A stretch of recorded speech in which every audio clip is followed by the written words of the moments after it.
The dogma of the Immaculate Conception is that Mary, from the first moment of her conception, was free of original sin.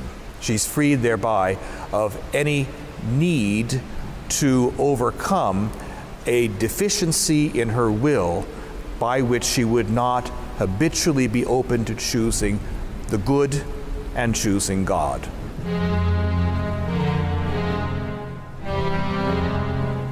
The origin of the feast, sometimes called the Conception of Mary, sometimes called the Immaculate Conception of Mary, dates back probably to the 9th century.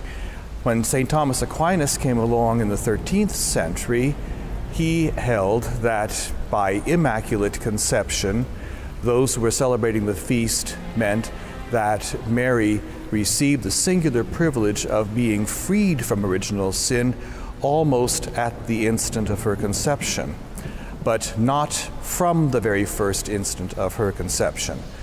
His concern was not to divorce the Blessed Virgin Mary from the rest of humanity, which needed and needs redemption by Jesus Christ. The Franciscans, led by one of their great theologians, Duns Scotus, used the expression that through the merits of Christ, even though Mary lived before, of course, Christ's passion and death, but through the merits of Christ, our Blessed Mother was preserved from sin right from the moment of her conception. And in the end, that is the version that won the day and found its way into the dogmatic formulation of Pope Pius IX.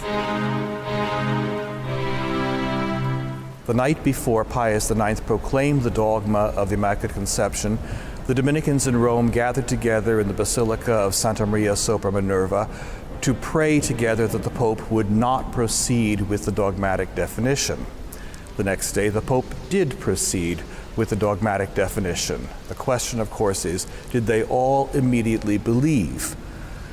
Well, I think it's unrealistic to expect that they believed immediately. Nevertheless, they were bound to try to figure out how to harmonize the need that everybody, including the Virgin Mary, has of redemption by Jesus Christ with the text of the dogma.